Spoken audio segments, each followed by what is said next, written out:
Let me tell you about the best Japanese food everyone has to know before traveling to Japan. If you have ever been to Japan, you know how great and different Japanese food can be. They put a lot of effort into the dishes, and you can experience it in most of their restaurants. Some of the dishes are so unique, but at the same time perfectly matching even to our European or American taste. When I travel around Japan, half of my trip is basically dedicated to eating. From the tiniest ramen shop in a quiet alley to a sizzling Yakiniku grill surrounded by water. Every bite here feels special. So today, I want to show you 10 dishes that I believe everyone should try at least once when visiting Japan. Dishes that I do not accept to miss when I travel to Japan. Yes, every time I go there. Let's start with something everyone knows, ramen. But honestly, until you have had ramen in Japan, you haven't really had ramen. There are so many regional styles, from the rich, creamy tonkotsu ramen in Fukuoka to the soy-based shoyu ramen in Tokyo or the miso ramen in Sapporo. Personally, I love the deep umami flavor of a well-made chicken broth. It's often called tori paitan, and my favorite version is a miso-style ramen. It's thick, flavorful, and just warms your soul. A good bowl usually costs around $9 to $12, depending on where you go. And trust me, even the cheapest neighborhood ramen shops can surprise you with their quality. If you prefer pork ramen, I know that a lot of my friends are big fans of the ramen chain Ichiran, which you can find everywhere. It's special because you order without seeing the personal, and you can choose on an order sheet your own preferences like richness, noodle texture, and so on. Next up is of course sushi. I still remember my first real sushi experience in Japan. It wasn't even a fancy restaurant, but in a conveyor belt place.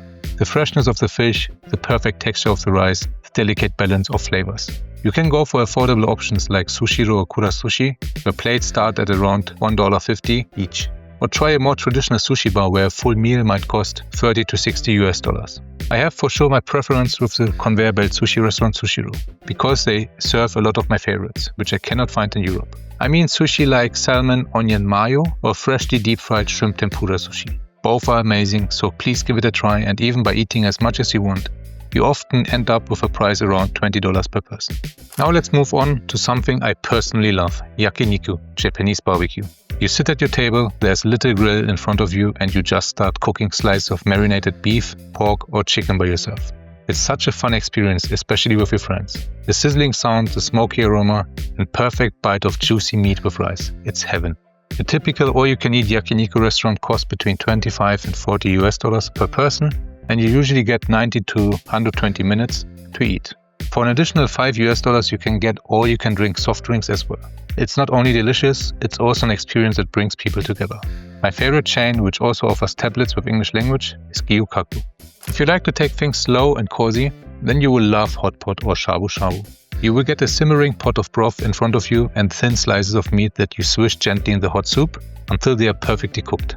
Then you dip them into ponzu or sesame sauce. It's pure comfort. You can normally choose up to 2 flavors of a broth. I always enjoy a spicy one and one garlic based. Then you order as much meat, vegetable, noodles or side items as you want. It usually costs around $25 to $35 per person and is often offered as a 90 minutes all you can eat menu. It's also one of those meals where you can just relax, talk and enjoy the time together. My favorite chain for that is Shabu Onyasai. Let's talk about tempura taishoku, the classic Japanese set meal. It's usually a tray with perfectly fried tempura, for example shrimp, sweet potato, pumpkin or eggplant. Served with rice, miso soup and pickles. And believe me, all of them are tasty, not just the shrimp. The balance between crispy and light is something only Japan can do as well. A full tempura set meal costs around $8 to $15, and I recommend trying it for lunch. The freshly fried shrimp tempura dipped in tensuyo sauce is just unbeatable. But you have to go to a restaurant which just offers tempura. You choose your favorite menu and then they deep fry each item separately and deliver it to your tray. By the way, I will make soon videos about unknown Japanese food you will love and one video about Japanese food you will hate. Subscribe to my channel if you're interested in that. Now something totally different but incredibly loved, Japanese curry. It's thick, mild, slightly sweet and pure comfort food. It's very different to an Indian curry. The color is brown and maybe it does not look extremely tasty, but please give it a try. My favorite is the one from Koku Ichibanya, where you can choose your spice level and toppings. I usually go for chicken katsu curry, crispy outside, juicy inside, and the curry sauce soaking into the rice, just amazing. It's affordable too, around $6 to $9 and always satisfying. It's one of those dishes I crave even when I'm not in Japan. Next we have karaage, Japanese fried chicken. I swear Japan makes the best fried chicken in the world. It's marinated in soy sauce, garlic and ginger, then fried until perfectly crispy but still juicy inside. You can find it everywhere, from izakayas to convenience stores, and it's almost always amazing. A small portion usually costs around $4 to $6, but me, I prefer to order it as a menu item with rice and miso soup. You get big pieces of fried chicken, which are extremely juicy. I don't even understand how that is possible. If you love pork more than chicken, then tonkotsu is a must for you. It's a breaded and deep-fried pork cutlet, usually served with shredded cabbage, rice and miso soup. I'm often impressed to see these gigantic slices of pork as a tonkotsu meal. What makes it special is the tonkotsu sauce. Sweet, tangy and rich. It ties everything together. There's something deeply satisfying about cutting into that crispy golden crust and hearing the crunch. A good tonkotsu meal costs around $8 to $12, and it's worth every cent.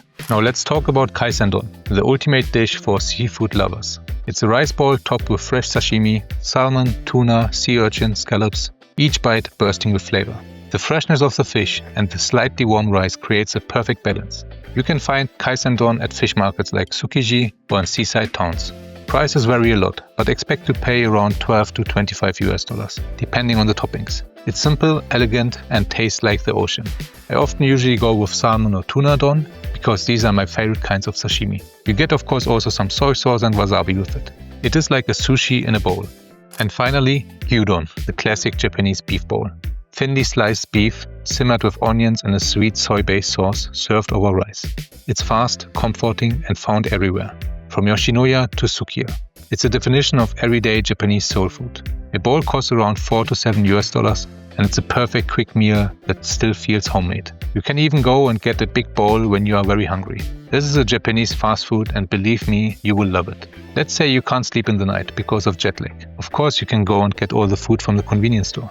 But now imagine taking your best friend or partner and go to a warm Sukiya chain restaurant and order a bowl of hot rice with beef. It really is great.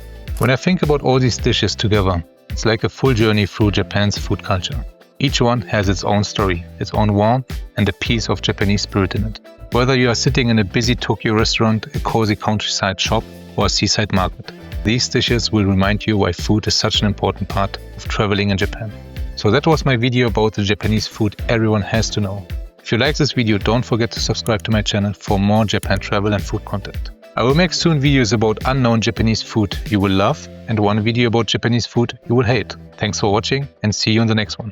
Mata ne!